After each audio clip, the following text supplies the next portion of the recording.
Hooldekodude elanikud on vastuvõtlikumad erinevatele haigustele. Seetõttu on oluline, et hooldekodu keskkonnas on puhtust loodud teadlikult. Hooldekodusse sisenedes on esimeseks sammuks käte korralik pesemine ja kuivatamine, et vältida hooldekodusse infektsioonide sissekandmist. Teadlik puhastamine algab koristusruumist, kus valmistatakse ette koristuskäru, vajalikud tarvikud, ained ning masinad. Valitakse vastavalt koristatavale alale, eemaldatavale mustusele ning pinnakate materjalile. Tulemuslikuks puhastamiseks on vajalik piisavas koguses puhtaid mikrokiustlappe erinevates värvitoonides, näiteks sinised lapid puutepindade puhastamiseks ning tolmu eemaldamiseks, kollased lapid valamu puhastamiseks, punased lapid WC puhastamiseks, rohelised lapid söögiruumide puhastamiseks, klaasilapid klaaspindade puhastamiseks. Puhastuslapid on mõistlik valmis niisutada juba koristusruumis. Puhtuse loomisel on määrav lappide sobilik niisutus. Igas asutuses tuleks täpselt määratleda konkreetse lapi või mopi kohta kasutatav vee või siis puhastusaine lahuse kogus. Lappe ja moppe ei pesta ämbris ega kraani all. Selliseks märjaks tehtud koristustekstiilid on liiga märjad ning sageli määrdunud, ehk need pigem määrivad pindasid. Mikrokiustlapid ja mopid eemaldavad igapäevast mustust tõhusalt, vaid veega niisutatult. Kui eelnevalt niisutatud koristustekstiilid vajavad lisaniiskust, siis kasutatakse niisutamiseks niisutuspudelit. Kui vajatakse mustuse eemaldamiseks puhastusaineid, siis tehakse puhastusaine lahus eelnevalt valmis. Oluline on järgida konkreetse aine doseerimisjuhendit. Lahuse pudel märgistatakse vastavalt. Lahus on soovitav teha niisutuspudelisse, kuna uuringud näitavad, et koristusainete pritsimine on tervisele kahjulik, ebaergonoomiline ja tekitab lisatööd. Põranda puhastamiseks on vajalik mopp või põranda kuivataja pühkija koos lapiga.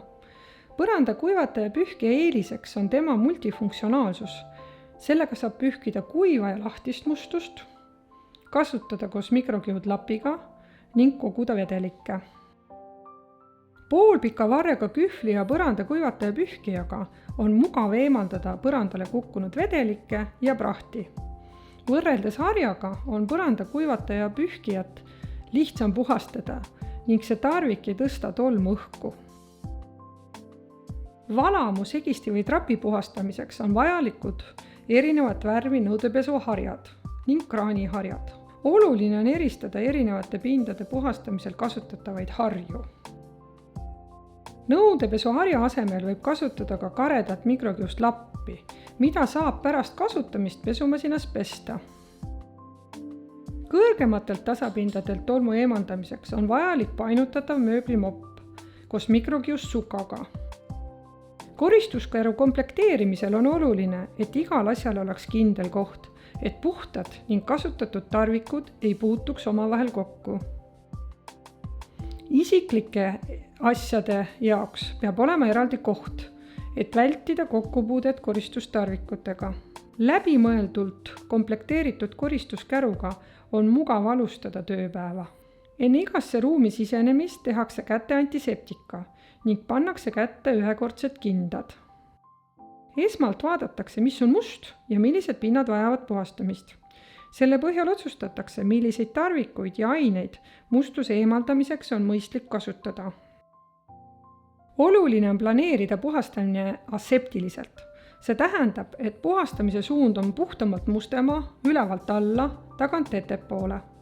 Fookuses on mustuse, kaasa arvatud nähtamatu mustuse kokkukogumine, mitte laiali ajamine.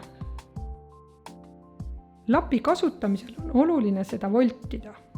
Kõigepealt volditakse lapp pooleks ja siis uuesti pooleks. Nii tekib puhastuslapile kokku 8 puhast poolt. Liikudes ühelt pinnalt teisele, pööratakse iga kord lapile uus puhas pool.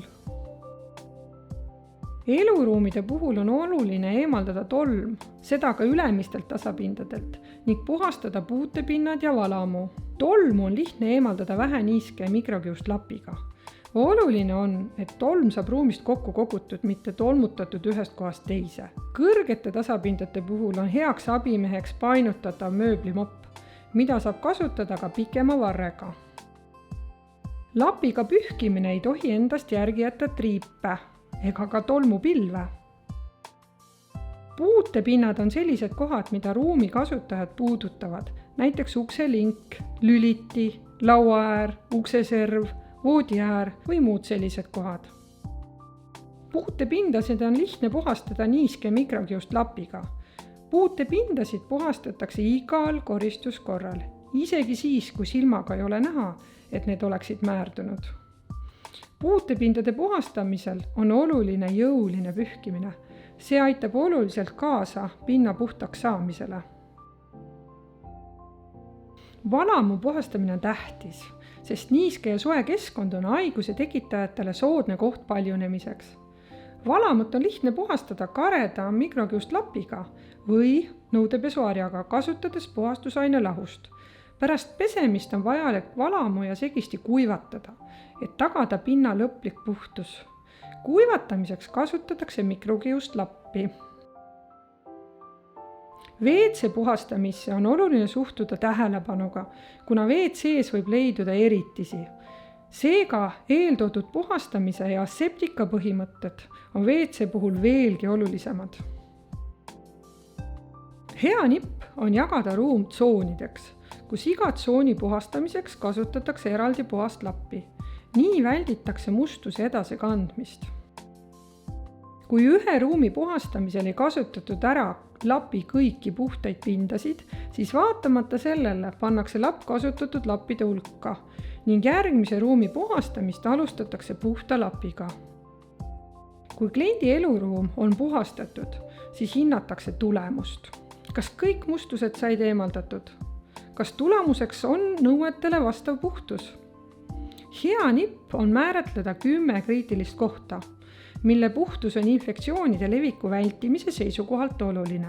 Näiteks, kas puhastatud sai ukseserv ja ukselingid, lülitid, toolipuutepinnad, voodipuutepinnad, lauapuutepinnad, laualambi puutepinnad, kappide puutepinnad. Kas valamu on puhas nii alt kui pealt? Kas ülemused tasapinnad on puhtad? Kas prügikass sai tühjendatud ja puhastatud? Enne ruumist lahkumist eemaldatakse kaitsekindad. Ruumist väljas tehakse kätte antiseptika ning enne järgmise ruumi puhastamist pannakse kätte uued kaitsekindad. Pärast ruumide puhastamist minnakse koristuskäruga koristusruumi, kus puhastatakse kõik kasutatud koristustarvikud ning käru. Koristustekstiilid pestakse iga kasutuskorra järel pesumasinas. Enne pesumasinasse panekut eemaldatakse koristustekstiilidelt lahtine mustus. Oluline on valida koristustekstiilide pesemiseks asjakohane viis. Sobilik pesuprogramm, sobilik temperatuur, mis on vähemalt 60 kraadi, kasutada pesuainet, mis ei sisalda loputusainet, valgendusainet ja seoliiti. Kõik kasutatud tarvikud ja käru puhastatakse. Niisutuspudelid pestakse harjaga. Kui seda ei tehta, siis tarvikud on saastunud ja võivad olla nakkuste levitamise allikaks. Koristusruumis on igal tarvikul oma kindel koht. Organiseeritud koristusruumist algab teadlik puhastamine. Ainult puhta tarvikuga saab puhtust luua. Puutepindasid puhastatakse igal koristuskorral. Mustuse märkamine on kõige alus.